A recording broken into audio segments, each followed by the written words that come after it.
ज्ञाननगरी तुल्यन्निजान्तर्गतं पश्यन्नात्मनि मायया बहिरिवोद्भूतं यथा निद्रया यस्साक्षात् कुरुते प्रबोधसमये स्वात्मानमेवाद्वयं तस्मै श्रीगुरुमूर्तये नमः इदं श्रीदक्षिणामूर्तये बीजस्यान्तरिवाङ्कुरो जगदिदं प्राङ्निर्विकल्पं पुनः मायाकल्पितदेशकालकलना वैचित्र्यचित्रीकृतं मायावीव विजृम्भयत्यपि महायोगी वयस्वेच्छया तस्मै श्रीगुरुमूर्तये नमः इदं श्रीदक्षिणामूर्तये तस्मै श्रीगुरुमूर्तये नमः इदं श्रीदक्षिणामूर्तये। ॐ सहना भवतु सहनौ भुनक्तु सह वीर्यं करवावहै तेजस्विनावधीतमस्तु मा विद्विषावहै।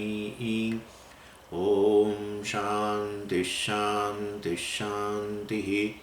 सदाशिवसमारम्भां शङ्कराचार्यमध्यमाम् अस्मदाचार्यपर्यन्तां वन्दे गुरुपरम्पराम्।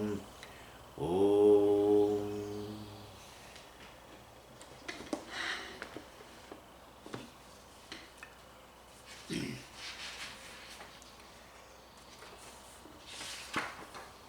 ભાષ્યકારે કહ્યું અહીંયા આપણે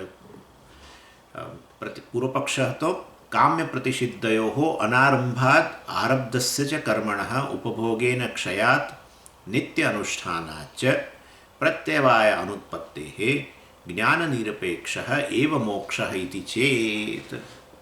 એટલે કર્મથી મોક્ષ પ્રાપ્ત થાય તેથી આપણે આ જોઈ રહ્યા છે ને શિક્ષાવલ્લીમાં છેલ્લા ભાગમાં કર્મથી મોક્ષ પ્રાપ્ત થાય અથવા આ બધા પૂર્વપક્ષના વિવિધ બધા પૂર્વપક્ષ ભાષ્યકાર ઊભા કર્યા છે. કહી રહ્યા છે કે આ કર્મથી કાં તો કેવળ કર્મથી મોક્ષ પ્રાપ્ત થાય પૂર્વપક્ષી કહે છે, અથવા કર્મને ઉપાસનાની થોડી અપેક્ષા રહે, અર્થાત કર્મ મુખ્ય વસ્તુ અને ઉપાસના ગૌણ. મોટાભાગ મતલબ કર્મ કરો, વૈદિક કર્મ કરો અને થોડી ઉપાસના જોડે જોડે કરો એટલે સવ્યપેક્ષ એટલે સપોર્ટેડ બાય ઉપાસનાનો સપોર્ટ અને એનાથી મોક્ષ પ્રાપ્ત થાય. અથવા વિદ્યાકર્મણી કર્મ અને ઉપાસના બંને સરખું, કોઈ સબોર્ડિનેટ કે મતલબ કોઈ ગૌણ કે કોઈ મુખ્ય એવું નહીં, બંને સરખા પ્રમાણમાં એનાથી મોક્ષ પ્રાપ્ત થાય વગેરે. અને છેલ્લે કહ્યું કે ના ભાઈ કેવળ અથવા તો ઉપાસના મુખ્ય વસ્તુ અને કર્મ ગૌણ વસ્તુ ચોથો પક્ષ, અથવા છેલ્લે કહ્યું કે કેવળ વાસ્તવમાં જ્ઞાનથી જ મોક્ષ પ્રાપ્ત થાય. આ બધી વસ્તુ છે. એટલે એની અંદર આપણે પહેલાં બધા પૂર્વપક્ષનું ખંડન ચાલી રહ્યું છે. એમાં અત્યારે પહેલો પૂર્વપક્ષ ચાલી રહ્યો છે કે કર્મથી જ મોક્ષ પ્રાપ્ત થઈ જાય. અને આપણે એ જ્યારે કહ્યું કે તચ્ચ અનિષ્ટમ એટલે વાસ્તવમાં કર્મથી તો અનિત્ય ફળ મળે, હે ને. અનિત્ય ફળ, મોક્ષ તો નિત્ય હોય અને માટે તદ અનિષ્ટમ અર્થાત મોક્ષ અનિત્ય હોય તો એ તો અનિષ્ટ બની જાય અને માટે એ તો કોઈને અપેક્ષિત જ નથી. અને તેથી પછી છેવટે આ પૂર્વપક્ષીએ કહ્યું કે ભાઈ એવું કરીએ, આપણે એવું વિચારીએ, તમારા જ્ઞાનની તો જરૂર નથી જ. કામ્ય પ્રતિષિદ્ધયો અનારંભાત કામ્ય અને પ્રતિષિદ્ધ કર્મનો આરંભ જ નહીં કરવાનો, શક્ય જ નથી. મનુષ્ય જન્મ્યો, કેટલી કોમન સેન્સની વસ્તુ, જન્મ્યો ત્યારથી બિચારો he is identified with the body. એટલે એને હી ઓલ ધ ટાઈમ એને બિચારાને હંમેશા પેલી મર્યાદા લાગતી, ઉણપ લાગતી. ઉણપની પૂરી કરવા માટે કર્મ કરવાનું જ છે, કોઈ કામ્ય કર્મ જ કરવાનો છે. કામનાનો એના હૃદયમાં કામના રહેવાની જ છે કોઈક ને કોઈ વિષયની. જે કામનાનો વિષય પ્રાપ્ત કરીને વાસ્તવમાં એ પોતે આ ઉણપમાંથી મુક્ત બનશે એવું માને છે. અને માટે કામ્ય પ્રતિષિદ્ધયો અનારંભાત એટલે વાસ્તવમાં કામ્ય અને પ્રતિષિદ્ધ આ તો પૂર્વપક્ષ છે, કહી રહ્યો છે કે કામ્ય અને પ્રતિષિદ્ધ કર્મ, નિષિદ્ધ કર્મ કરવાના જ નહીં. કામ્ય કર્મ કરો તો પુણ્ય ઉત્પન્ન થાય, પ્રતિષિદ્ધ કર્મ કરો તો પાપ ઉત્પન્ન થાય. પુણ્ય પાપ હોય તો નવો જન્મ લેવો પડે, તો પછી મોક્ષ ન કહેવાય. તો કંઈ નહીં, એટલે આનો આરંભ જ નહીં કરવાનો. આરબ્ધસ્ય કર્મણઃ ઉપભોગેન ક્ષયાત. આરબ્ધ કર્મ, પ્રારબ્ધ કર્મ છે એનો ઉપભોગ કરવાથી ક્ષય થઈ જાય. બસ એટલે આપણે સુસાઇડ ના કરીએ અને આપણે જીવનમાં આટલું જેટલું પણ પ્રારબ્ધ હોય 70, 80, 90 વર્ષ, અને જે આવવું હોય આવવા દો, સારી ખરાબ પરિસ્થિતિ જે હોય આવવા દો, બસ ઉપભોગ કરી લઈએ એટલે પ્રારબ્ધ પૂરું થઈ જાય. અને નિત્ય કર્મ અનુષ્ઠાનાત પ્રત્યવાય અનુત્પત્તિ હે. અને નિત્ય નૈમિત્તિક કર્મો છે એનું રેગ્યુલર અનુષ્ઠાન વગેરે કરીએ નિત્ય નૈમિત્તિક કરો તો પછી પ્રત્યવાયની પણ ઉત્પત્તિ ન થાય. એટલે તો પછી પ્રત્યવાય ઉત્પન્ન ન થાય તો પછી છેવટે મોક્ષ પ્રાપ્ત થઈ જાય. પ્રત્યવાય એટલે દોષ, અને એ દોષને કારણે તમારે પાછો ફરી એક પ્રકારનું પાપ જ છે ને પ્રત્યવાય પણ. આપણે વાત થઈ ગઈ છે ઓમિશનમાંથી જન્મેલું પાપ. એટલે આવું આ પૂર્વપક્ષી કહી રહ્યા છે પ્રત્યવાયની ઉત્પત્તિ ન થાય અને તો પછી લો બસ તો હવે નવો જન્મ શેનાથી, કશાથી, કોઈ કારણ જ ન રહ્યું. જ્ઞાન નિરપેક્ષ એવ મોક્ષ. બોલો, જ્ઞાનની જરૂર જ નથી, જ્ઞાનની અપેક્ષા જ નથી મોક્ષ માટે. ઇતિ ચેત, આવું જો તમે કહેતા હો હે પૂર્વ પક્ષી, સિદ્ધાંતિ કહે છે તચ્ચ ન, એ શક્ય નથી. શેષકર્મ સંભવાત તન્નિમિત્તા શરીરાંતર ઉત્પત્તિ પ્રાપ્નોતિ ઇતિ પ્રત્યુક્તમ. રેફ્યુટેડ, એનો આપણે નિરાશ કર્યો કે ભાઈ એ શક્ય નથી, કારણ કે શેષ કર્મ સંભવાત, આ તો કંઈક થોડું, અર્થાત અનેક જન્મોના કર્મો છે ને, સંચિત બહુ મોટું છે. શેષ કર્મ એટલે બાકી રહેલા, બાકી તો સંચિત પ્રારબ્ધ ભોગવો છો તમે, આગામી કદાચ તમે નહીં કરો, તમે કહો છો કામ્ય કર્મ નહીં કરું, આ નહીં કરું, પણ તમારા એકાઉન્ટની અંદર બધું બહુ પડ્યું છે, એ તો એનું શું પણ. એટલે શેષ કર્મ સંભવાત, શેષ કર્મો રહેલા છે, સંચિત બહુ મોટું છે, અને આટલું મોટું સંચિત એક જ જીવનમાં બધું પ્રારબ્ધ બનીને ભોગવાય નહીં. માટે એ સંચિતમાં થોડો થોડો લોટ દર વખતે તમારે પ્રારબ્ધ રૂપે આવે ને ભોગવવાનું હોય. માટે તન્નિમિત્તા શરીરાંતર ઉત્પત્તિ પ્રાપ્નોતિ, અને માટે એ સંચિત કર્મોના આધારે નવું પ્રારબ્ધ આવશે જ, અને એના કારણે તન્નિમિત્તા, એ નિમિત્તને લીધે શરીરાંતર ઉત્પત્તિ, અન્ય શરીરની ઉત્પત્તિ, જન્મ વગેરે થવાનું જ છે. એથી પ્રત્યુક્તમ, અને આ રીતે આપણે એનો નિરાશ કર્યો. કોનો? આ પૂર્વ પક્ષીના પાવર પોઈન્ટ પ્રેઝન્ટેશનનો. એટલે કે ભાઈ પાવર વગરનું જ છે એકચ્યુઅલી, એટલે એનો બાદ થઈ ગયો. કર્મ શેષસ્ય છે નિત્ય અનુષ્ઠાનેન અવિરોધાત. કર્મ શેષસ્ય એટલે જે બાકી રહી ગયેલા કર્મો છે, સંચિત વગેરે છે, અને એ પણ ખરું, અને નિત્ય અનુષ્ઠાનેન, અર્થાત આ એક્ઝોશન જે છે, પુણ્ય પાપનું એક્ઝોશન, એ નિત્ય કર્મ જે છે એના એ નિત્ય કર્મના અનુષ્ઠાન કરવાથી, નિત્ય અનુષ્ઠાનેન અવિરોધાત, એટલે તમારા ખાતામાં પડેલા છે પુણ્ય પાપ, એને અને હવે તમે જે નિત્ય કર્મ કરો છો અત્યારે, એને એકબીજાનો વિરોધ નથી. ઇનફેક્ટ નિત્ય કર્મ કરવાથી તમારે પ્રત્યવાય ઉત્પત્તિ નહીં થાય, પણ જૂનું તો ભોગવવું જ પડશે ને. અને નિત્ય કર્મ કરશો તો આપણે, આ આપણો પક્ષ છે. મેં તમને ગઈ વખતે કહ્યું હતું આ વસ્તુ, નિત્ય કર્મના અનુષ્ઠાનથી પુણ્યની ઉત્પત્તિ થાય એવું આપણે માનીએ છીએ. એને બહુ ચિંતા નથી. એટલે નવું પુણ્ય ઉત્પન્ન કરશો તમે નિત્ય નૈમિત્તિક કર્મથી, તો પેલા ઉપરથી ખાતામાં વધારો થશે, બરાબર છે ને. એટલે માટે તમારું જે શેષ છે તો પુણ્ય પાપ છે જ, અને વળી આ નિત્ય નૈમિત્તિક કર્મ કરશો એટલે નવું પુણ્ય ઉત્પન્ન થશે. તો પછી એને પેલો સંચિત જે છે, મતલબ એને એકબીજાનો વિરોધ તો ક્યાં છે? વિરોધ એટલે શું? નલિફાય કરી દે. એટલે એ પુણ્ય પાપ તો ઓલરેડી પડેલા છે, ને તમે આ નિત્ય નૈમિત્તિક કર્મોથી નવા પાછા ઉત્પન્ન કરો છો પુણ્ય, તો પછી એને તો વિરોધ નથી. અવિરોધાત ક્ષય અનુપપત્તિ ઇતિ ચ, અને માટે ક્ષયની, તમે કહો છો બધો ક્ષય થઈ જાય, કર્મનો ક્ષય થઈ જાય, નવો જન્મ ન મળે, એ વસ્તુ કંઈ બહુ યોગ્ય લાગતી નથી. અનુપપત્તિ એટલે શું? કે બહુ લોજિકલ નથી લાગતું, યુક્તિયુક્ત જણાતું નથી એમ. આ રીતે આ વસ્તુ કહેવામાં આવી. અને પછી આગળ ભાષ્યકાર હવે બીજી પોઈન્ટ પણ આમાં ઉમેરે છે. અત્યારે હજુ પહેલો પૂર્વ પક્ષ જ ચાલી રહ્યો છે, કર્મથી જ મોક્ષ પ્રાપ્ત થઈ જાય વગેરે વગેરે. અને ભાષ્યકાર અહીંયા કહે છે કે વાસ્તવની પૂર્વમીમાંસકોએ પહેલાં કહ્યું ને કે સમસ્ત વેદાર્થ જ્ઞાનવત, પૂર્વ પક્ષીએ કહ્યું, આપણે આગળ આવી ગયું, સમસ્ત વેદાર્થ જ્ઞાનવત કર્મ અધિકારાત. બોલો, વેદનું અધ્યયન કર્યું આ ગયો વ્યક્તિ ગુરુકુળમાં, અને થોડું સંસ્કૃત ભણ્યું, અને થોડુંને લીધે પછી અંદર વેદમાં ચાંચ એની ડૂબી, અને એણે જાણ્યા કે હા આ બધા કર્મો કરવાના હોય છે.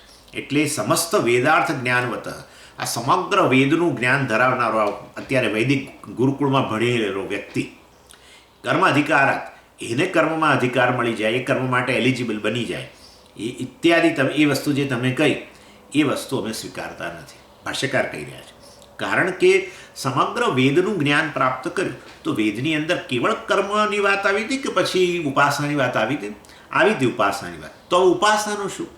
તમે કહો છો કર્મથી મોક્ષ મળી જાય અને વેદનું જ્ઞાન ધરાવનાર જે છે, સમગ્ર વેદનું જ્ઞાન ધરાવનારને જ કર્મમાં અધિકાર હોય અને કર્મથી એ મોક્ષ મળી જાય, બરાબર, ચાલો. પરંતુ વેદનું જ્ઞાન ધરાવનારને ઉપાસનાનું પણ જ્ઞાન પ્રાપ્ત થાય છે, બરાબર, ઉપાસના રહેલી જ છે વેદની અંદર. તો પછી ઉપાસનાનો શું રોલ છે મોક્ષમાં?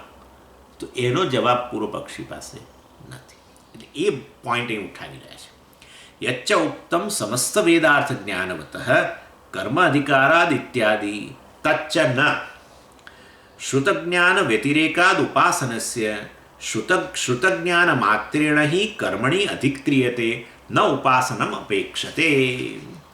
યચ્ચ ઉક્તમ, તમે હે પૂર્વપક્ષી, તમે જે પહેલાં કહ્યું કે સમસ્ત વેદાર્થ જ્ઞાનવત, આ વ્યક્તિ જે છે જે સમગ્ર વેદનું જ્ઞાન ધરાવે છે, કર્મણી અધિક્રિયતે, કર્મણી અધિકાર, કર્મ અધિકાર, એટલે એની એવી વ્યક્તિને કર્મમાં અધિકાર કે એલિજિબિલિટી પ્રાપ્ત થાય છે. તત ન, એ સાચું નથી. કેમ? કારણ કે ઉપાસના પણ જે છે એ શ્રુત જ્ઞાનથી, મતલબ આ તમે કહો છો શ્રુત જ્ઞાન, શ્રૌત એટલે વેદનું જ્ઞાન, એનાથી વાસ્તવમાં એને કર્મમાં અધિકાર પ્રાપ્ત થાય છે. પરંતુ ઉપાસના પણ અંદર સ્પષ્ટપણે બતાવેલી છે વેદની અંદર. એટલે શ્રુત જ્ઞાન વ્યતિરેકાદ ઉપાસનસ્ય, શ્રુત જ્ઞાન વ્યતિરેકાદ ઉપાસનસ્ય, એટલે ઉપાસના જે છે એ આ શ્રુત જ્ઞાન, વેદ જ્ઞાન કર્મ વિષયક વેદ જ્ઞાન છે, એનાથી અન્ય વસ્તુ તો ખરી કે નહીં? કર્મ અને ઉપાસના બે વસ્તુ છે ને, આપણે તો બે વસ્તુ ગણીએ જ છે, બરાબર છે. એટલે તમે કહો છો એને કર્મમાં અધિકાર પ્રાપ્ત થઈ જાય, શ્રુત જ્ઞાન એટલે વેદનું જ્ઞાન ધરાવનારને. પણ તો એ વેદનું જ્ઞાન ધરાવનારને ઉપાસનામાં અધિકાર પ્રાપ્ત થાય, કારણ કે વેદનું જ્ઞાન ધરાવતો તો ઉપાસનાનું જ્ઞાન પ્રાપ્ત થવાનું જ છે. તો ઉપાસના માટે પણ અધિકાર બને, તો ઉપાસનાથી પણ મોક્ષ કેમ ના પ્રાપ્ત થઈ શકે? સમજ્યા તમે? એટલે આ બીજો પૂર્વ પક્ષ જે હવે આવી રહ્યો છે ને, કે કર્મ મુખ્ય વસ્તુ છે અને ઉપાસના એને સપોર્ટ કરે, થોડી થોડી ઉપાસના જોડે જોડે. એટલે એ વસ્તુ પૂર્વ પક્ષ ઊભો થઈ રહ્યો છે, એના માટે અત્યારે ભાષ્યકાર અહીંયા એક આખું બેકગ્રાઉન્ડ બનાવે છે. એટલે આ કહે છે શ્રુતજ્ઞાન વ્યતિરેકાદ ઉપાસનસ્ય, ઉપાસના જે છે એ આ કર્મ વિષયક વેદના જ્ઞાન કરતાં અન્ય વસ્તુ છે, અને માટે એ પણ કરવું જ જોઈએ. કર્મ અધિકારાત એવી રીતે ઉપાસના અધિકારાત, એલિજિબિલિટી વિથ રેફરન્સ ટુ ઉપાસના, એ પણ થઈ શકે. એટલે તમે આખું બધું વેદનું જ્ઞાનને કર્મ સાથે સાંકળી દો છો, એ યોગ્ય નથી. કારણ કે વેદની અંદર ઉપાસનાઓ પણ રહેલી છે, બધે ઉપાસનાઓ રહેલી છે. ઇનફેક્ટ આપણા ઉપનિષદની અંદર ઉપાસનાઓ છે ને, પૂર્વ વિભાગમાં એ આખી બધી ઉપાસનાઓ છે. અને માટે અને એ દ્રષ્ટિએ ઉપાસના શાસ્ત્રમાં તો ઇનફેક્ટ મોક્ષના સાધન રૂપે બતાવેલી છે. કેમ આવું કંઈથી લઈ આવ્યા તમે? ઉપનિષદ જે છે એ મોક્ષનું સાધન છે. તો ઉપનિષદની અંદર મોક્ષનું સાધન હોય તો ઉપનિષદમાં તો ખાલી આત્મજ્ઞાનની જ વાત કરવી જોઈએ. ઉપનિષદમાં ઉપાસના તો ન જ બોલવી જોઈએ ને. તો પછી ઉપાસનાની વાત ઉપનિષદમાં કરી એટલે ઉપાસના મોક્ષનું સાધન થયું કે ન થયું? હા, થયું. તો તમે એ કેમ નથી બોલતા? તમે કહો છો કર્મમાં અધિકાર પ્રાપ્ત થઈ જાય, આ પાઠશાળામાં ભણનારને વેદનું જ્ઞાન પ્રાપ્ત થઈ ગયું ને કર્મમાં અધિકાર પ્રાપ્ત થાય, કર્મથી મોક્ષ મળી જાય, બધું બરાબર. પણ ઉપાસનાથી મોક્ષ પ્રાપ્ત થાય છે તો ઉપનિષદમાંથી જ આપણને ખબર પડી જાય છે. બધા ઉપનિષદની અંદર ઉપાસનાઓ છે. ઉપનિષદ મોક્ષનું સાધન હોય ને એમાં ઉપાસનાનું વર્ણન હોય તો ઉપાસના મોક્ષનું સાધન બન્યું કે નહીં? હા, તો હવે તમારું શું કહેવું છે? બોલ. ભાષ્યકારના આર્ગ્યુમેન્ટ બધા. એટલે તમારું શ્રુત જ્ઞાન જે છે, વેદનું જ્ઞાન તો ખાલી કર્મ વિષયક જ છે એવું તમે બોલ્યા કરો છો. તમે કોઈ કારણસર ઉપાસનાને આમ બાજુએ ધકેલી દો છો, એ ઠીક નથી. સમસ્ત વેદાર્થ જ્ઞાનવતા તમે બોલો છો, સમગ્ર વેદનું જ્ઞાન ધરાવનાર, અને એને કર્મમાં અધિકાર. સમગ્ર વેદનું જ્ઞાન હોય તો ઉપાસનાનું જ્ઞાન હોય, તો એને ઉપાસનામાં અધિકાર હોય, અને ઉપાસના મોક્ષનું સાધન છે, કારણ કે ઉપનિષદમાં કહી છે. તો હવે તમે બોલો, કર્મથી જ કેવળ કર્મથી મોક્ષ પ્રાપ્ત થશે કે કેવળ ઉપાસનાથી થશે કે કર્મ અને ઉપાસનાનું કંઈક કોમ્બિનેશન કરવું પડશે એનાથી મોક્ષ પ્રાપ્ત થશે? હવે તમે જ જવાબ આપો. આ કોણ કર્યું છે? આપણે કહી રહ્યા છીએ એને. એટલે વાસ્તવમાં એટલે વેદનું અધ્યયન કરનારો વ્યક્તિને મીમાંસા એમાં શું છે, આ લોકો ગુરુકુળની અંદર ભણાવે ને એટલે પહેલાં તો આવે ને આટલું નાનું હોય અને મોટી ચોટી હોય, 5 વર્ષનું 6 વર્ષનું હોય ને બધું ટકલું કરીને એને મૂકી દે ત્યાં, અને એટલું પટ ગોખાવી નાખે, બધું ગોખી નાખે ફટાફટ. એટલે પેલા આવે આચાર્ય આવે ને એટલે શરૂઆત કરે, સવારે એમને બધા બાળકોને બેસાડી દે અને પછી વેદની શાખાનું આમ કરીને અધ્યયન શરૂ કરે, પેલા સ્વર આમથી આમથી અને પછી બધા એ પ્રમાણે ચેન્ટ કરે. મહિના 2 મહિનામાં બધું ગોખી કાઢે, કારણ કે આ બાળકમાં તો ઘણી શક્તિ હોય, ગ્રહણ શક્તિ, એટલે બધું ગોખાઈ જાય. પછી થોડા 2 3 4 વર્ષ થઈ જાય આ રીતે બધું, પછી ધીમે રહીને એનો પેલું સંસ્કૃત જોડે શીખવાડવાનું પછી શરૂ કરે, એટલે સંસ્કૃતનું જ્ઞાન આવે. અને વેદની શાખા તો મોડે અહીં બેસી ગઈ છે, હવે પુસ્તકની તો જરૂર જ નથી, એટલે પછી બધાનો ધીરે ધીરે અર્થ પ્રગટ કરવાનું કામ શરૂ થાય, કારણ કે ભાષાનું જ્ઞાન હોવું જોઈએ. એટલે પછી મીમાંસા એટલે થોડીક એની પદ્ધતિ છે. આ વેદના પૂર્વ વિભાગનું જ્ઞાન પ્રાપ્ત કરવા માટેની એક પદ્ધતિ છે મીમાંસા, જેમાં 6 અંગ રહેલા છે. શ્રુતિ વગેરે, શ્રુતિ લિંગ વગેરે, પ્રકરણ સમાખ્યા વગેરે એ પ્રકારના 6 લિંગ છે. એ 6 લિંગ દ્વારા ટૂલ્સ, બધા વેદનો મંત્રોનો અર્થ પ્રગટ કરવા માટેના ટૂલ્સ જુદા જુદા, અને એનું થોડું જ્ઞાન પ્રાપ્ત થાય. એટલે પછી એ ટૂલ્સ દ્વારા એ વેદના મંત્રને અનલોક કરી શકે થોડો આચાર્યની મદદથી, ઓફકોર્સ. અને એટલે વેદના અર્થનું જ્ઞાન હવે પ્રાપ્ત થયું એને, બરાબર છે, પોતપોતાની શાખાનું કે એ જે આખો વેદ હોય એનું જે હોય તે. તો વાસ્તવમાં અને એ વ્યક્તિ કર્મ માટે હવે અધિકૃત થયો, કારણ કે હવે એને વેદનું જ્ઞાન છે. પણ આ કેવળ કર્મ કરવાથી એ વ્યક્તિને મોક્ષ પ્રાપ્ત ન થઈ શકે, કારણ કે ઉપાસના ન અપેક્ષતે, એ ઉપાસનાની અપેક્ષા વગર એ કોઈ રીતે મોક્ષમાં પ્રાપ્ત ન કરી શકે, કારણ કે ઉપાસનાઓ શાસ્ત્રમાં બતાવેલી છે, અને માટે ઉપાસનામાં અધિકાર છે એને, ઉપાસના કરવા માટે અધિકાર છે. તો પછી મોક્ષમાં એનો રોલ કેટલો છે એ તમે અમને સ્પષ્ટ કરી આપો, એવું ભાષ્યકાર પૂર્વ પક્ષીને કહે છે, કર્મકાંડીને કહે છે, પૂર્વમીમાંસકને. પૂર્વમીમાંસક પાસે એનો ક્લિયર જવાબ નથી. એટલે ભાષ્યકાર કહે છે, ઉપાસનમ ચ શ્રુતજ્ઞાનાદ અર્થાંતરમ વિધીયતે મોક્ષફલમ અર્થાંતર પ્રસિદ્ધિશ્ચ સ્યાત શ્રોતવ્ય ઇતિ ઉક્ત્વા તદ્વ્યતિરેકેણ મંતવ્ય નિધિધ્યાસિતવ્ય ઇતિ યત્નાંતર વિધાનાત મનન નિધિધ્યાસનયોઃ ચ પ્રસિદ્ધમ શ્રવણ જ્ઞાનાત અર્થાંતરત્વમ. એટલે અર્થાંતર મતલબ અન્ય વસ્તુ છે એમ કહેવાનો આશય છે. અર્થ એટલે અહીંયા એનો મિનિંગ એટલે ઓબ્જેક્ટ. એટલે ઉપાસનમ ચ શ્રુતજ્ઞાનાત અર્થાંતરમ વિધીયતે મોક્ષફલમ. ઉપાસના આ શ્રુતજ્ઞાન કરતાં અન્ય વસ્તુ છે, કર્મ વિષયક શ્રુતજ્ઞાન કરતાં અન્ય વસ્તુ છે. શ્રુતજ્ઞાન વેદ એટલે શ્રુત એટલે વેદનું જ્ઞાન ધરાવનારને કર્મ વિષયકનું એને આપોઆપ જ ઉપાસનાનું જ્ઞાન થાય છે, અને ઉપાસના કર્મથી ભિન્ન વસ્તુ છે. અર્થાંતરમ એટલે અન્ય વસ્તુ છે. અન્ય અર્થ અર્થાંતરમ આવો સમાસ છે એકચ્યુઅલી. અર્થાંતરમ એટલે અન્ય અર્થ, એટલે વસ્ત્વંતરમ અન્યત વસ્તુ વસ્ત્વંતરમ એમ એ રીતે. એટલે ઉપાસના શ્રુતજ્ઞાન કરતાં ભિન્ન વસ્તુ છે એ વસ્તુ. અને અર્થાંતર વિધીયતે મોક્ષ ફલમ ભાષ્યકાર કહે. એટલે શાસ્ત્રમાં એનું પણ વિધાન કરેલું છે, જેનું ફળ મોક્ષ હોય એના માટે વાસ્તવમાં શ્રુતિમાં ઉપાસના પણ બતાવેલી છે. અને માટે અર્થાંતર પ્રસિદ્ધિશ્ચ સ્યાત, માટે શાસ્ત્રમાં ઉપાસના કર્મ કરતાં, રિચ્યુઅલ્સ કરતાં અન્ય વસ્તુ છે એ તો બહુ પ્રસિદ્ધ છે. હા, કોઈ દિવસ એવું બોલતા જ નથી. આપણે વેદનો પૂર્વ વિભાગ એટલે શું બોલીએ?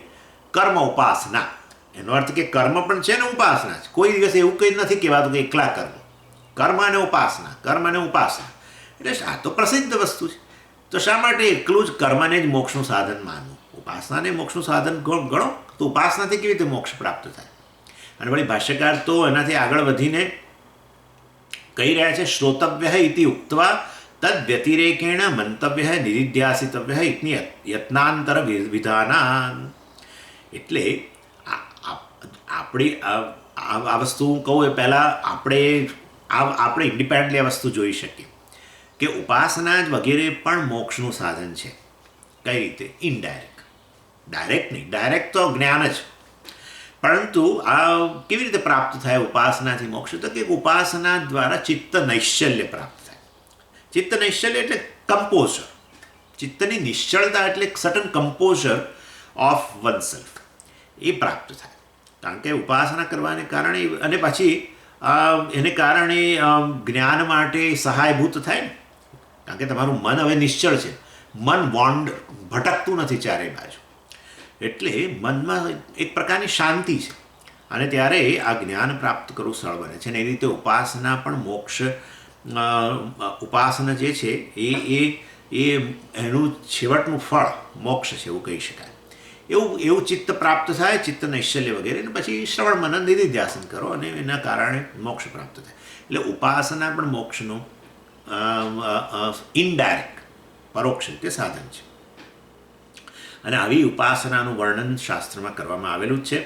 અને માટે આપણે વન કેનોટ ટર્ન એ બ્લાઇન્ડ આઈ, એના માટે તમે બિલકુલ આમ એની તરફ નજર જ ન કરો એવું ન કરવું જોઈએ કે બસ સમગ્ર વેદનું જ્ઞાન ધરાવનાર કર્મમાં અધિકાર છે. કર્મમાં એટલે જાણે વેદમાં કર્મ જ વિશે કહેવાયું છે, બીજું કશું નહીં. ના ભાઈ, એવી વસ્તુ નથી. શ્રુત જ્ઞાનાત અર્થાંતરમ શાસ્ત્રેણ વિધીયતે. એટલે ઉપાસના જે છે વાસ્તવમાં એ પણ કર્મ, આ બધા જે કર્મોનું વિધાન થયું છે એનાથી અન્ય છે. શ્રુત જ્ઞાન અર્થમ એટલે એને શાસ્ત્ર દ્વારા એનું વિધાન પણ થયેલું છે અને માટે જરૂર એનું ફળ હોવું જોઈએ. અને જો તમે કહેતા હોય કર્મથી મોક્ષ પ્રાપ્ત થાય છે તો ઉપાસનાથી પણ કેમ ન થાય? એટલે પૂર્વપક્ષી કદાચ જો એવું માનતા હોય કે ઉપાસના અર્થાંતર નથી, ઉપાસના કોઈ કર્મથી ભિન્ન વસ્તુ નથી, તો અમે તમારી સાથે એગ્રી થતા નથી બી. અને એના માટે ભાષ્યકાર બૃહદારણ્યકમાંથી કોટ કરે છે. બોલો, આ મહારાજ તો એટલે કર્મ એક વસ્તુ છે, ઉપાસના અન્ય વસ્તુ છે. એના માટે લાઈક અગ્નિહોત્ર કર્મ આપણે ગણીએ, એ કાયિક કર્મ છે. આપણે ગઈકાલે સવારે જ વાત થઈ. જ્યારે આ માનસ કર્મ છે અને માટે એ બધું ભેગું ના કરી દેવાય. કર્મ એટલે યજ્ઞ કર્મ વગેરે. યજ્ઞ કર્મ અને ઉપાસના બધું એક જ વસ્તુ છે એવું ન કહેવાય. પેલું માનસ કર્મ છે, આ કાયિક કર્મ છે. અને માટે ભાષ્યકાર અહીં બતાવી રહ્યા છે બૃહદારણ્યક ઉપનિષદને કોટ કરીને કે એવી ઉપાસના પણ વેદમાં રહેલી છે અને એનો ચોક્કસ ફાળો હોવો જોઈએ. માટે કર્મને પકડી ન રાખો. કર્મમાંથી મોક્ષ પ્રાપ્ત થાય, કર્મથી મોક્ષ પ્રાપ્ત થાય એવું જો તમે કહેતા હો તો તમે અમને સમજાવો કે ઉપાસનાનું શું પ્રયોજન છે. બરાબર છે? એટલે અહીંયા કહ્યું શ્રોતવ્ય, હે ને, બૃહદારણ્યકમાં શ્રોતવ્ય, આત્માનું શ્રવણ કરવું જોઈએ. બરાબર? અને પછી ધીમે રહીને કહ્યું મંતવ્ય, નિધિધ્યાસિતવ્ય. એટલે શ્રુતિએ સેપરેટલી પાછું કહ્યું કે એનું મનન કરવું જોઈએ અને એનું ધ્યાન કરવું જોઈએ, આત્મધ્યાન, નિધિધ્યાસન કરવું જોઈએ. માટે ધ્યાન કે ઉપાસના આ કર્મ કરતાં અન્ય વસ્તુ છે નક્કી થઈ ગઈ કે નહીં એમ. અને માટે વાસ્તવમાં આ રીતે, કારણ કે એનું દરેકનું પોતાનું પ્રયોજન છે. મનન જે છે એ તો આ સંશય નિવૃત્તિ માટે છે, આ નિધિધ્યાસન છે તો વિપરીત ભાવના નિવૃત્તિ માટે છે, દેહાત્મ ભાવના નિવૃત્તિ માટે છે. પ્રત્યેકનું પોતાનું પ્રયોજન છે. માટે વાસ્તવમાં જો એનો પોતાનો સ્પષ્ટપણે ઉલ્લેખ થયેલો હોય, નિધિધ્યાસન એટલે કે ધ્યાનનો વગેરેનો ઉલ્લેખ થયેલો હોય સ્વતંત્ર રીતે, તો એનું સ્વતંત્ર પ્રયોજન હોવું જોઈએ. માટે સમગ્ર વેદનું જ્ઞાન ધરાવનારને કેવળ કર્મમાં જ અધિકાર છે, કર્મથી મોક્ષ મળી જાય તો એ વસ્તુ અમે સ્વીકારતા નથી. કારણ કે ઉપાસના અને કર્મ એક વસ્તુ નથી, અર્થાંતરમ અન્ય વસ્તુ છે. અને માટે જરૂર એનો કંઈક ફાળો હોવો જોઈએ. શેમાં? મોક્ષમાં. એમની દ્રષ્ટિએ. આપણી દ્રષ્ટિએ તો કર્મ ઉપાસનાનું બંને ઇનડાયરેક્ટ મીન્સ છે. કર્મયોગ દ્વારા અને ઉપાસના ચિત્તની નિશ્ચળતા માટે, પેલું રાગદ્વેષની નિવૃત્તિ માટે. એટલે આપણા મનમાં બધું સ્પષ્ટ છે, પણ આ તો એ પકડીને બેઠા છે કર્મથી મોક્ષ મળી જાય, તમારા જ્ઞાનની કંઈ જરૂર નથી ને પાવર પોઈન્ટ પ્રેઝન્ટેશન બતાવવામાં આવ્યું. એટલે આપણે તો કહીએ છીએ કે તમે ઉપાસના વિશે કંઈક બોલો, એટલે કહીએ છીએ. એટલે આવું પછી કહ્યું ત્યારે હવે ઠંડા પડી ગયા. કારણ કે મને થઈ ગયું કે હા, ઉપાસના પણ રહેલી છે, કર્મથી અન્ય વસ્તુ છે. અને બૃહદારણ્યક ઉપનિષદમાં સ્પષ્ટપણે નિધિધ્યાસિતવ્ય એમ કરીને અલગ રીતે ઉલ્લેખ કરવામાં આવ્યો. માટે કર્મનો ઉપાસના એક વસ્તુ નથી. અને મને ખબર નથી કે ઉપાસનાનો મોક્ષમાં શું ફાળો છે.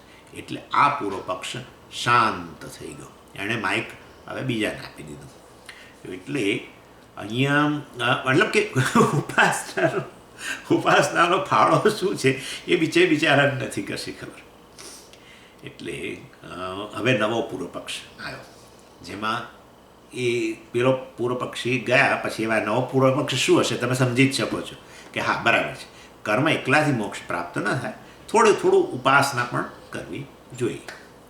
એટલે હવે એ પૂર્વ પક્ષ આવે. એવં તર્હિ વિદ્યા સવ્યપેક્ષેભ્ય કર્મભ્ય સ્યાત મોક્ષ. વિદ્યા સહિતાનાં કર્મણાં ભવેત કાર્યાંતર આરંભ સામર્થ્યમ યથા સ્વતઃ મરણજ્વરાદિ કાર્ય આરંભ સમર્થાનામ અપી વિષ દધ્યાદીનાં મંત્ર શર્કરાદિ સંયુક્તાનાં કાર્યાંતર આરંભ સામર્થ્યમ એવં વિદ્યા સહિતૈઃ કર્મભિઃ મોક્ષ આરભ્યતે ઇતિ ચેત. એટલે પહેલો ઓપ્શન હવે જતો રહ્યો એટલે બીજો ઓપ્શન આપણો આવ્યો. વિદ્યા સવ્યપેક્ષેભ્ય કર્મભ્ય સ્યાત મોક્ષ. વિદ્યા સવ્યપેક્ષ એટલે સપોર્ટ, વિદ્યાનો સપોર્ટ. વિદ્યા એટલે ઉપાસનાના સપોર્ટથી કર્મ મોક્ષ પ્રાપ્ત. એટલે કર્મ મુખ્ય વસ્તુ, પરંતુ ગૌણ રૂપે ઉપાસના પણ કરવી તો મોક્ષ ઉત્પન્ન થાય, અર્થાત મોક્ષ પ્રાપ્ત થાય. એટલે આ કર્મભ્ય કહ્યું ને, કર્મભ્ય સ્યાત મોક્ષ, કર્મથી જ વાસ્તવમાં મોક્ષ પ્રાપ્ત થાય એને બદલે હવે એની અંદર ઉમેરવામાં આવ્યું. એટલે વિદ્યાનો અર્થ ઉપાસના પણ એની અંદર હોવી જોઈએ, ગૌણ રૂપે ઉપાસના કરવી જોઈએ. એટલે કર્મ દ્વારા નિત્ય મોક્ષ પ્રાપ્ત ન થાય. કેવળ કર્મ તો આપણે જાણીએ છીએ કર્મ જ પોતે બહુ અનિત્ય છે અને માટે એનાથી ઉત્પન્ન થતું કર્મફળ પણ અનિત્ય હોય. પરંતુ વિદ્યા સહિત કર્મ જે છે, વિદ્યા સહિતાનામ કર્મણામ, એટલે વિદ્યા સહિત કર્મ જે છે, કર્માસ કમ્બાઇન્ડ વિથ ધ ઉપાસના એમ, તો એમાં સામર્થ્યમ ભવેત એ કેપેબલ હોવા જોઈએ. શેના માટે? કાર્યાંતર આરંભ. વાસ્તવમાં એમને એક અન્ય એટલે કાર્યાંતર આરંભ એટલે કાર્યનો અર્થ અહીંયા રિઝલ્ટ. એટલે એકલું કર્મ મોક્ષરૂપી ફળ આપવા માટે, રિઝલ્ટ આપવા માટે સમર્થ નથી, પરંતુ આ વિદ્યા સહિત ઉપાસના સહિત મોક્ષ જે છે એ કાર્યાંતર એટલે કે ફળ આપવા માટે સક્ષમ છે, સામર્થ્ય ધરાવે છે. કેવો મોક્ષ? નિત્ય મોક્ષ. એકલો કર્મ તો અનિત્ય ફળ આપે, પણ ઉપાસના સહિત કરીએ ને તો કોઈક રીતે એ મોક્ષ નિત્ય બની જાય. એટલે આ રીતે, અને એમ કે આપણે આપણા જીવનમાં જોઈએ છીએ ખરા કે જ્યારે વસ્તુ એકલી જે તમને આપવા માટે સામર્થ્ય ન ધરાવતી હોય એને કશાક સાથે તમે મિક્સ કરો ને તો તમને જુદા પ્રકારનું ફળ આપવા માટે સામર્થ્ય ધરાવે છે. એટલે એકલો કર્મ નિત્ય મોક્ષ ન આપી શકે, કર્મફળ નિત્ય છે ને આમ બધું બરાબર છે, પણ તમે ઉપાસના સહિત જો કરો તો તમને જુદા પ્રકારનું ફળ મળે. એટલે કે તમારો મોક્ષ પ્રાપ્ત થઈ જાય. એકલો કર્મ ભલે ન આપી શકે. અને એના માટે ભાષ્યકાર બહુ જબરું ઉદાહરણ આપે છે. યથા એટલે હંમેશા ઉદાહરણ.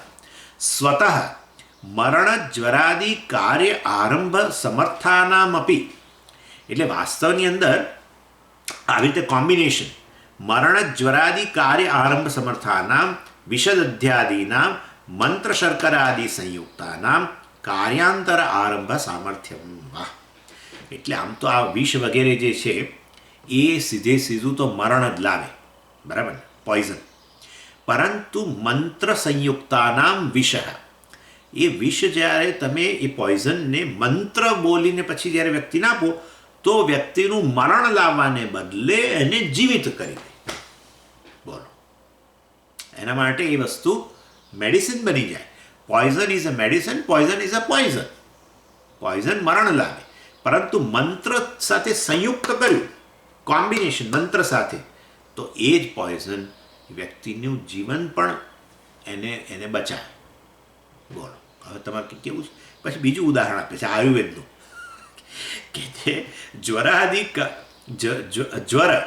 જ્વરાદિ કાર્ય આરંભ સમર્થાનામપી દધ્યાદીનામ શર્કરાદિ સંયુક્તાનામ. બીજું ઉદાહરણ. એટલે દહીં એકલું જે છે, યોગર્ટ, એ વાસ્તવમાં તમને દાખલા તરીકે તાવ આવ્યો હોય ને તમે દહીં લો તો ઉપરથી વધે, પરંતુ શર્કરાદિ સંયુક્તાનામ, એની અંદર બ્રાઉન શુગર, વ્હાઇટ શુગર નહીં, હવે બ્રાઉન શુગર, એટલે અહીંયા શર્કરા એટલે તો આમ ખાંડ, પણ ખાંડ એટલે વ્હાઈટ ખાંડ તો ના જ પાડે છે આ લોકો. એટલે બ્રાઉન શુગર અથવા આપણી જેગરી, આપણું ગોળ વગેરે એની સાથે મિક્સ કરીને આપો દહીં, તો એ વ્યક્તિનો જ્વર મટાડી દે. એકલું દહીં ખાઓ તો તાવ આવ્યો હોય ને એકલું દહીં ખાઓ તો વધે ઉપરથી, પણ એ જ દહીંના અંદર તમે આ રીતે મિક્સ કરીને, એની રેસીપી નથી આપી મહારાજે, પણ એ જાણતા હોવા જોઈએ. એટલે કે છે શર્કરાદિ સંયુક્તાના કાર્યાંતર આરંભ સામર્થ્ય.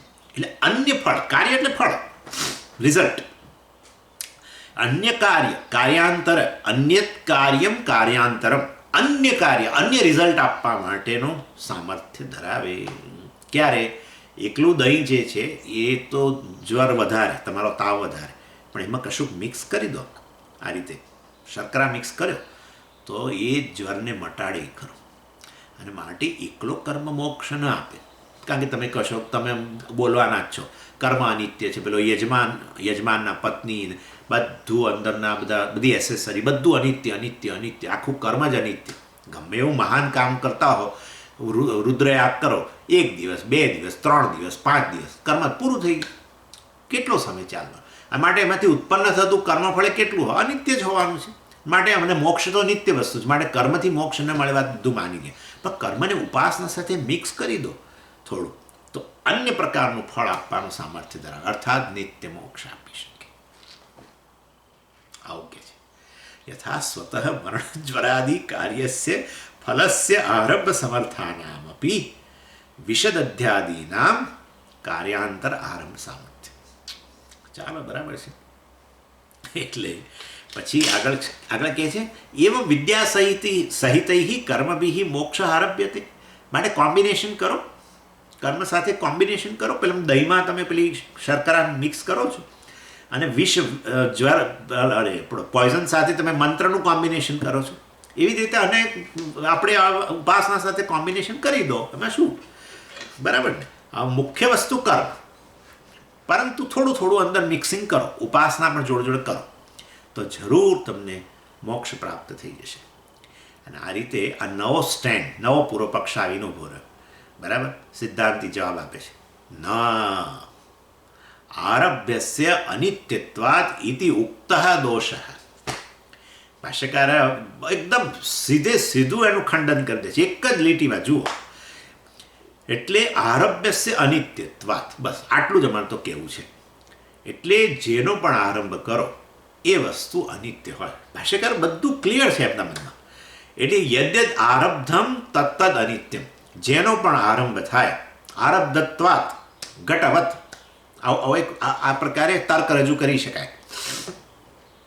એટલે કે છે યદ્યદ આરબ્ધમ તત્તદ અનિત્યમ, જે વસ્તુનો આરંભ થાય એ અનિત્ય જ હોય. કેમ? આરબ્ધત્વાત, કારણ કે આરંભ થયો છે.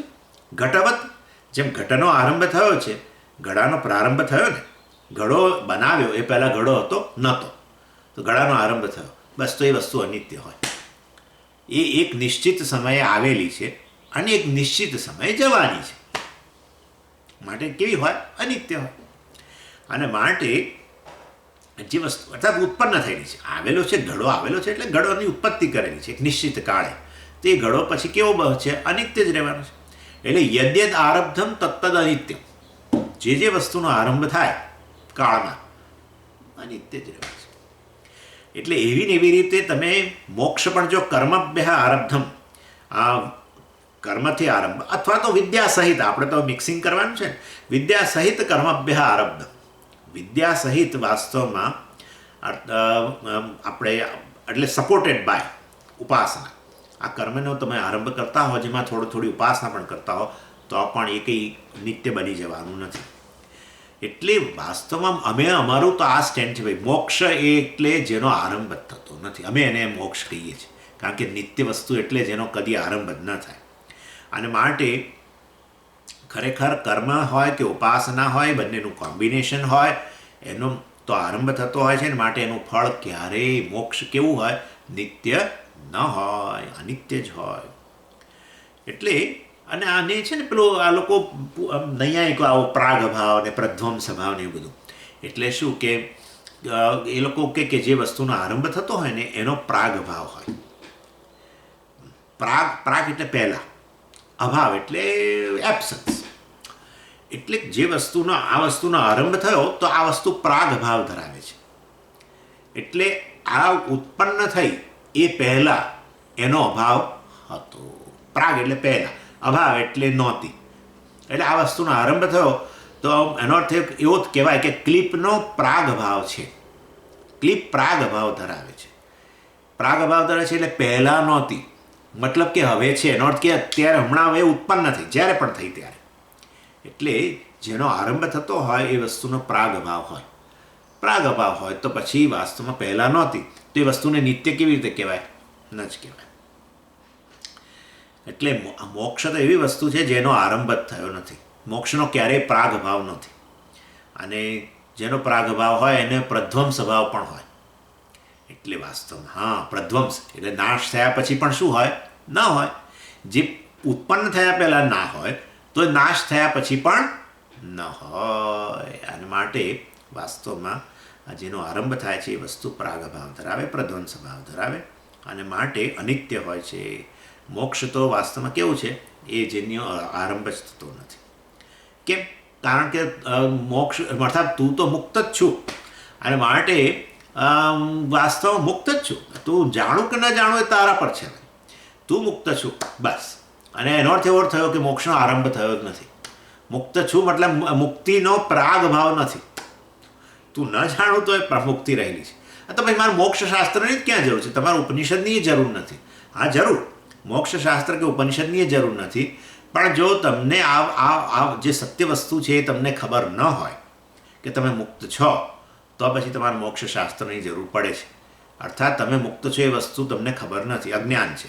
ઓકે, તો પછી મોક્ષશાસ્ત્રની જરૂર પડે છે, નહીં તો જરૂર નથી, એમ કે છે. હવે પૂર્વ પક્ષી થોડુંક એમાં વધારે આર્ગ્યુમેન્ટ કરે છે. વચનાદ આરભ્ય અપી નિત્ય એવ ઇતિ ચેત.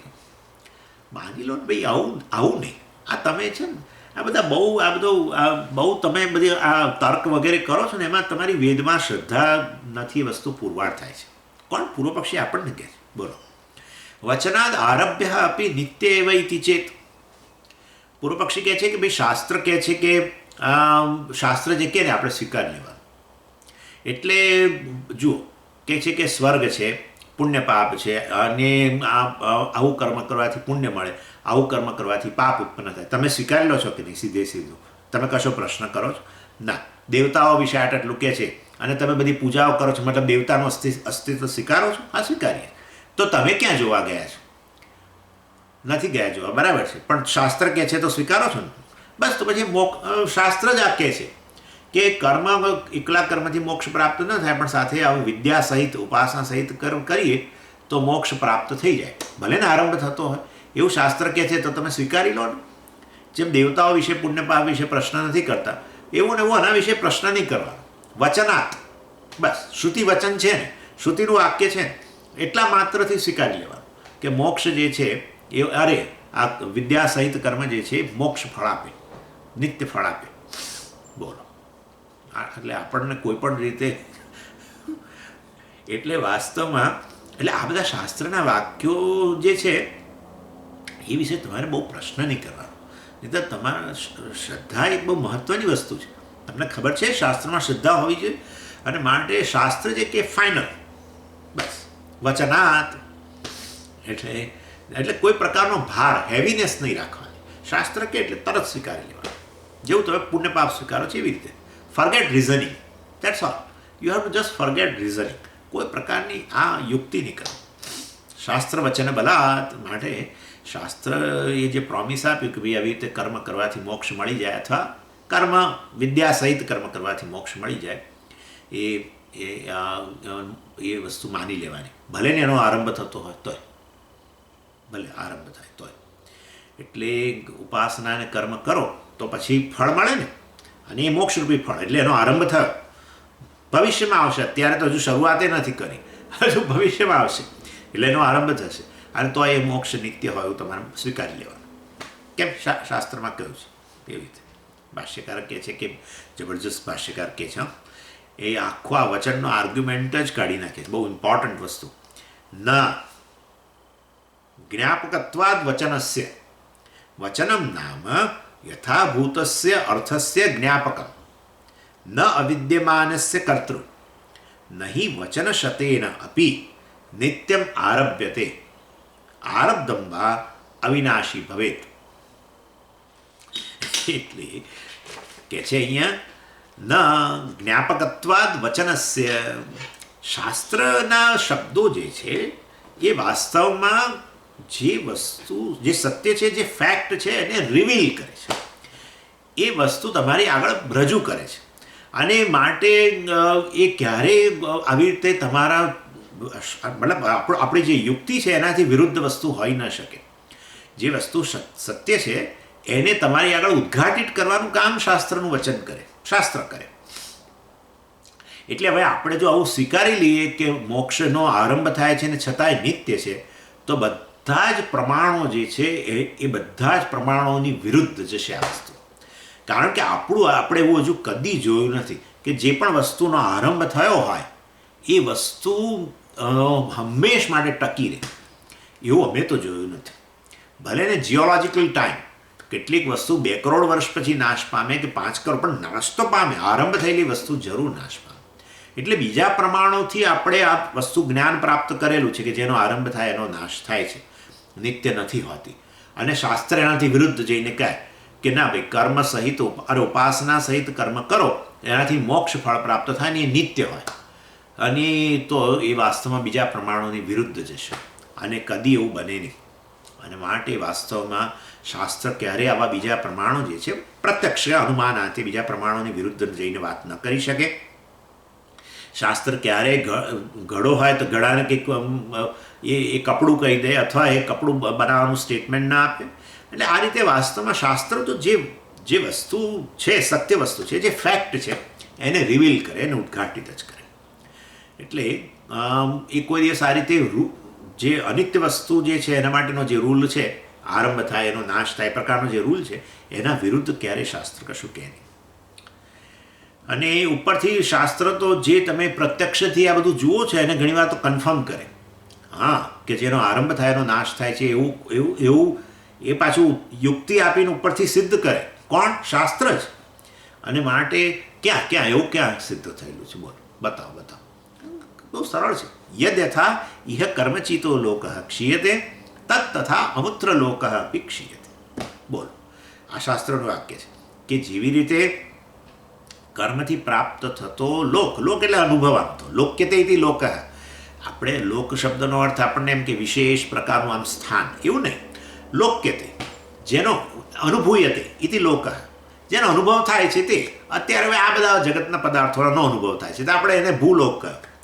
બીજે સ્વર્ગ વગેરે જાઓ તો જુદા પ્રકારના પદાર્થોનો અનુભવ થાય. એટલે વાસ્તવમાં યદથા ઇહ કર્મચિત લોક ક્ષીયતે, કર્મથી પ્રાપ્ત થયેલો, અર્જિત થયેલો, અર્ન બાય કર્માસ, કર્મથી પ્રાપ્ત થયેલો જે લોક છે, અર્થાત જુદા પ્રકારની પરિસ્થિતિઓ છે, અનુભવ છે, એનો અહીં અંત આવી જાય છે. એવી ને એવી રીતે તત્ તથા તેવી રીતે અમૂત્ર અન્ય પુણ્યચિત, પુણ્યથી પ્રાપ્ત થતો પણ જે અનુભવ છે કે લોક છે એનો પણ ક્ષીયતે, એનો અંત આવે છે. એનો અર્થ શું થયો કે જે કર્મથી પ્રાપ્ત કરો અહીંયા, કે પુણ્ય કર્યા હોય ને એનાથી પ્રાપ્ત થાય અન્ય લોક, સ્વર્ગ વગેરે, એનો પણ અનુભવ કરો, એનો પણ અંત આવે છે. અર્થાત કર્મફળ કેવું હોય છે?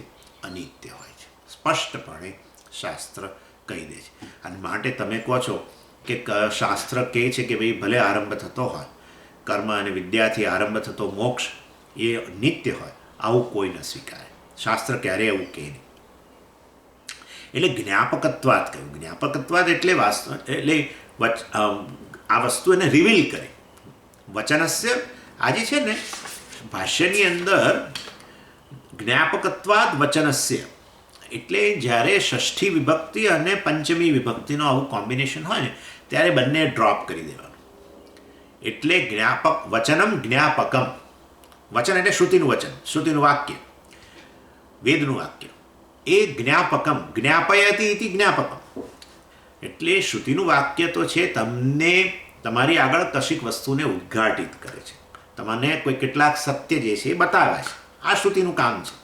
શ્રુતિ હંમેશા છે ને આ બહુ બહુ લાંબી ચર્ચા છે એકચ્યુઅલી, કે વેદના વાક્યો વ્યક્તિને ખરેખર પ્રવૃત્ત કરે છે કે વ્યક્તિ આગળ અમુક સત્યનું ઉદ્ઘાટન કરે છે. તો કહે છે કે વાસ્તવમાં વેદ કોઈને કશું આદેશ આપતું નથી કે ભાઈ તમે આ કરો, તમે આ કરો. એ તો કેવળ બતાવે છે વસ્તુ, અને તમને રસ હોય કેટલાક મીન્સ કેટલાક એન્ડ્સ બધું બતાવે, અને તમને જો રસ હોય તો તમે એ કરો, તમે અધિકારી હોય તો તમે કરો, નહીં તો તમે ન કરો. એટલે વચનમ હિ યથાભૂતસ્ય અર્થસ્ય જ્ઞાપકમ. ભાષ્યકાર કહે છે કે વાસ્તવમાં આ શાસ્ત્ર માત્ર જ્ઞાપક છે, વસ્તુને સ્પષ્ટ કરે છે, વસ્તુ તમારી આગળ રજૂ કરે છે, તમારી આગળ ઉદ્ઘાટિત કરે છે સત્યને. એટલે it રિવીલ્સ N object as it is, આમ કહેવાનો આશય છે. જ્ઞાપકમ એટલે તમારી આગળ એ વસ્તુ બતાવે છે. ન તું અવિદ્યમાનસ્ય કર્તૃ, એ કર્તૃ એટલે અહીં ક્રિએટર. કોઈ દિવસ શાસ્ત્ર તમે જે અવિદ્યમાનસ્ય, જે વસ્તુ નથી એનું કંઈક તમને આગળ સર્જન કરીને ન બતાવે. ઘડામાંથી કપડું કેવી રીતે બનાવવું એવું ના બતાવે. વાસ્તવમાં ઘડો શું વસ્તુ છે એ તમારી આગળ રજૂ કરે. તમને ઘડા વિશેની માહિતી ન હોય, સત્ય વસ્તુ ન ખબર હોય, એટલે સ્વર્ગ વગેરે જે છે દેવતાઓ વિશે તમને કોઈ માહિતી નથી, પુણ્ય પાપ વિશે માહિતી નથી, આત્મા વિશે માહિતી નથી, મતલબ એનું સત્ય શું છે કશી ખબર જ નથી. અને માટે એ બધાનું સત્ય તમારી આગળ રજૂ કરવું એ જ શાસ્ત્રનું કામ છે. વચનમ જ્ઞાપકમ, અને જ્ઞાપક કહેવાય. અને એ રીતે કર્મફળમાં ક્યારેય નિત્યત્વ ન હોય. શાસ્ત્ર ક્યારેય કર્મફળને નિત્ય બનાવી ન શકે, અને એ રીતે એ ખોટું છે. હા, વૈચિત્ર્ય હોય ફળમાં. વૈચિત્ર્ય એટલે શું? વેરાયટી હોઈ શકે. જેમ કે તમે કહો છો કે કર્મથી એક પ્રકારનું રિઝલ્ટ મળતું હોય, કર્મફળ, એમાં તમે કોમ્બિનેશન કરો, ઉપાસના કરો, તો હવે જરૂર એ ફળ જુદા પ્રકારનું મળે, સારું, પહેલાં કરતાં સારું ફળ મળે. આ તો નથી આપણે કહેતા જેટલી ખાંડ નાખો એટલું ગળ્યું થાય, આપણે કહીએ ને એના જેવી વસ્તુ છે. એટલે મેં ગઈકાલે સવારે કહ્યું હતું કે વાસ્તવમાં માનસ પૂજા અને કાયિક પૂજા બે છે ને, તો કાયિક પૂજા વધારે ફળ આપે છે એવું મેં કહ્યું હતું. એનું આ જ કારણ છે કે કાયિક પૂજાની અંદર લિમ્સ, શરીર પણ ઇન્વોલ્વ છે, મંત્ર પણ તમે કંઈક શ્લોક પણ બોલો છો જોડે જોડે પૂજા માટેનો, અને જોડે જોડે મન પણ તમારું ત્યાં છે. એટલે જેટલા લિમ્સ વધારે ઇન્વોલ્વ થાય, જેટલા વધારે અવયવો ઇન્વોલ્વ થાય કર્મના, એમ એનું ફળ વધારે હોય. અને માટે લોકો ઉપરથી ઉલટું માને છે. લોકો એમ માને છે માનસ પૂજા કરવાથી બહુ એ પેલું કરવી પડે ને, પૂજા કરવા એટલે બહુ બધું, બહુ ઉઠવું પડે, બેસવું પડે, પેલું પાણી લાવવું પડે, આ કરવું પડે, તે કરવું પડે, દૂધ દહીં ફલાણું ભેગું બધું કરવું પડે, નૈવેદ્ય તૈયાર કરવું પડે, આ ઊંચા નીચા થવું પડે. એટલે આપોઆપ કન્વિનિયન્સ, અમે કહ્યું હતું કન્વિનિયન્સ, રાગદ્વેષ, કન્વિન્સ. માનસ પૂજાનું ફળ વધારે છે. માનસ પૂજાનું ફળ આ મારી આગળ એક વ્યક્તિ આવું રજૂ કરે, મેં કહ્યું ભાઈ આવું નથી. આ કર્મમાં તો જેટલા લિમ્સ વધારે ઇન્વોલ્વ થાય એટલું ફળ વધારે હોય. હા, દ્રષ્ટ ફળ માનસ પૂજાનું વધારે, અદૃષ્ટ ફળ પુણ્ય વગેરે કાયિક પૂજાનું વધારે. એનીવે ચાલો, એટલે આ તો એટલે વાસ્તવમાં આ કર્મ જે છે એ એક પ્રકારનું ફળ આપે, અને તમે ઉપાસના કરો તો પછી થોડું જરા સારું ફળ મળે, પણ હજુ છે તો અનિત્ય જ રહેવાનું. અને આ વસ્તુ આપણે આપણા લૌકિક વ્યવહારમાં જોઈએ છીએ. એક કલર હોય અને અંદર તમે બીજો કલર મિક્સ કરો તો વાસ્તવમાં જુદા જ પ્રકારનો કલર ઉત્પન્ન થાય છે. એટલે એ રીતે અને તમે દાખલા તરીકે વાનગીઓમાં એવું હોય છે, ઘણી વાર તો વાનગીઓ બનાવતા હોય ને લોકો, એટલે બેન એ જે હોય ને, જે આપણા તરલા દલાલ, આપણા ત્યાં એક તરલા દલાલ છે,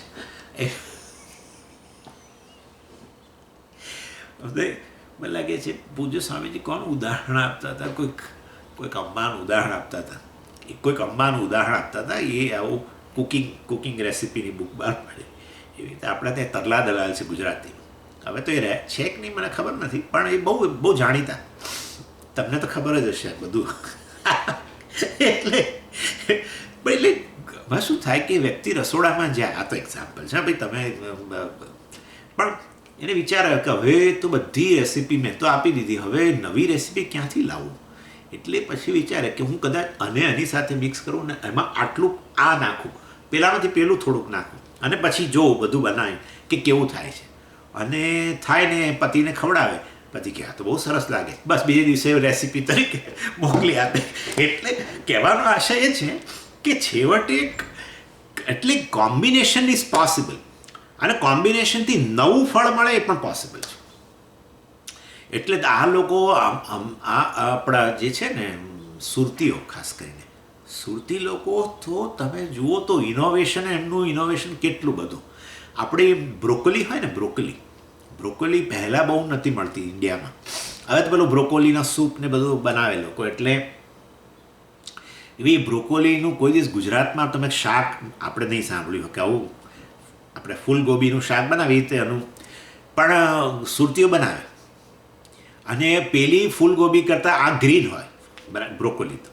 એટલે કે આ વેજીટેબલ જ ગ્રીન હોય તો એમાં મસાલા બધા કેવા હોવા જોઈએ? ગ્રીન જ હોવા જોઈએ. અને માટે ખરેખર એટલે હવે સુરતની અંદર આ બધું મને આ ડેટા બધો ક્યાંથી મળે છે? પ્રત્યેક બોધાનજી મહારાજ પાસેથી. એટલે એમ ધીસ ઇઝ રિયલી ઇનોવેશન. આમ આપણે સામાન્ય રીતે બધા આપણા હળદર, મીઠું, આ બધું મરચું, આ બધું નાખીએ, પરંતુ આ તો પેલું ગ્રીન વેજીટેબલ છે, માટે એમાં બધો ગ્રીન મસાલો હોવો જોઈએ. બરાબર. અને એ રીતે સુરતીઓ બ્રોકોલીનું શાક બનાવીને ખાય છે. બીજી કોઈ જગ્યાએ ગુજરાતમાં પ્રસિદ્ધ નથી, પરંતુ એ લોકો બનાવે છે. This is new combination. This is but definitely new combination. એટલે કહેવાનો આશય એવો છે કે કર્મની અંદર આ રીતે ઉપાસના, તમે એકલા કર્મથી જે પ્રાપ્ત થતું હોય કર્મફળ, એના કરતાં ઉપાસનાનું કોમ્બિનેશન કરો તો નવું ફળ મળે છે ડેફિનેટલી. પરંતુ તેથી નિત્ય ફળ મળી જાય એ વસ્તુ ખોટી છે. વસ્તુ અનિત્ય છે, જે અનિત્ય જ રહેવાની છે. અને આ રીતે હેતુ વૈચિત્ર્ય કહેવામાં આવે. વૈચિત્ર્ય એટલે વિવિધતા, અને તે જુદી જુદી વસ્તુઓની વિવિધતા, એટલે અનેક પ્રકારના કોમ્બિનેશન્સ પોસિબલ છે કર્મમાં. અને માટે અને એને કારણે હેતુ, એટલે એને બિકોઝ ઓફ ધ ડિફરન્સીસ, આ પ્રકારના હેતુમાં પરિવર્તન લાવો તમે તો ફળમાં પણ પરિવર્તન જરૂર આવી જાય. પરંતુ નિત્ય ફળ તો ન જ મળે. અને શ્રુતિ ક્યારેય આવું જે વસ્તુ જે છે એને બદલી ન શકે. જે સત્ય છે એ સત્ય છે. કર્મ હોય કે કર્મ વત્તા વિદ્યા હોય, જે પણ હોય, ફળ તો અનિત્ય જ રહેવાનું છે. અને માટે વચન શતેનાપી નિત્યમ ન આરભ્યતે, ભાષ્યકાર કહે છે. વચન શતેનાપી, તમે 1000 શ્રુતિના વાક્યો લઈ આવો ને, નિત્યમ ન આરભ્યતે, નિત્ય વસ્તુનો ક્યારેય આરંભ ન થાય. બહુ જબરજસ્ત વસ્તુ છે. આમ આપણને લાગે છે કે it's an argument for the sake of argument, પણ વાસ્તવમાં આપણા સાધકોમાં પણ આ જ પ્રકારની મનમાં વૃત્તિ છે કે ભવિષ્યમાં મને મોક્ષ મળશે, ભવિષ્યમાં મોક્ષ મળશે, અત્યારે તો કશું નથી, અત્યારે કશું નથી, અત્યારે સાંભળીએ જ ખરા પણ હજુ મોક્ષ પ્રાપ્ત નથી થયો. અર્થાત મોક્ષનો આરંભ થશે ક્યારેક. અને એ વસ્તુ ખરેખર ખોટી છે. અને આ રીતે અહીંયા તો કર્મના સંદર્ભમાં જાણે કે છે કે એ વસ્તુ સત્ય નથી. કર્મ કોઈ નિત્ય ફળ આપે એ વસ્તુ શક્ય નથી. અને એટલે છેલ્લે કહ્યું પછી ભાષ્યકારે, હા, આરબ્ધમ બા અવિનાશી ભવેત, એટલે એનીથિંગ બિગર આરબ્ધમ, જેને વસ્તુનો આરંભ થયો છે એ અવિનાશી હોય, બોલો, ઇન્ડિસ્ટ્રક્ટિબલ હોય, એવું કદી બને નહીં. માટે કર્મથી મોક્ષ પ્રાપ્ત ન થાય એ તમારો પહેલો પક્ષ હતો. અમે જ્યારે બહુ કહ્યું ત્યારે તમે પહેલાં તો કર્મથી જ મોક્ષ મળી જાય, નિત્ય વસ્તુ મળી જાય. એટલે અમે કહું અનિત્ય છે ફળ વગેરે, તો તમે કહ્યું કે હવે વિદ્યા સહિત. ભાઈ વિદ્યા સહિત કરો, કોમ્બિનેશન બદલો, તેથી કંઈ ફળ તો નિત્ય બની જાય એવું નથી, અનિત્ય જ રહે. એ વસ્તુ અન્ય પ્રમાણોથી પણ સિદ્ધ છે. અને શ્રુતિ તો તમારી આગળ જે સત્ય વસ્તુ છે એની તમારી આગળ રજૂ કરતી હોય છે. શ્રુતિ કોઈ નિત્ય ફળ ઉત્પન્ન થાય એવું વાત ન કરી શકે. જે અનિત્ય હોય, જેનો આરંભ થતો હોય, નિત્ય હોય, કદી ન કહી શકે. એતેન વિદ્યાકર્મણો સંહતયો મોક્ષ આરંભકત્વ પ્રત્યુક્તમ. પ્રત્યુક્તમ એટલે રેફ્યુટેડ, અને એનો આપણે નિષેધ કર્યો. શેનો નિષેધ કર્યો? વિદ્યાકર્મણો એતેને, એટલે આ આર્ગ્યુમેન્ટ દ્વારા, આ દલીલ આપણે જે હમણાં કરી એના દ્વારા વિદ્યાકર્મણો સંહતયો, સંહત એટલે કોમ્બિનેશન, વિદ્યા અને કર્મનો આ પ્રકારનું જે કોમ્બિનેશન છે એનાથી મોક્ષ આરંભકત્વ, એનાથી મોક્ષનો આરંભ થઈ જાય. ઇતિ પ્રત્યુક્તમ, એ વસ્તુનો આપણે અહીંયા શું કર્યો? નિરાશ કરી દીધો. અને હવે નવો પૂર્વ પક્ષ શરૂ થાય છે, એ આપણે આવતી વખતે જોઈશું. ઓમ પૂર્ણમદ પૂર્ણમિદમ પૂર્ણાત પૂર્ણમુદચ્યતે પૂર્ણસ્ય પૂર્ણમાદાય પૂર્ણમેવાવશિષ્યતે. ઓમ શાંતિ શાંતિ શાંતિ. હરિ ઓમ શ્રી ગુરુભ્યો નમઃ. હરિ ઓમ.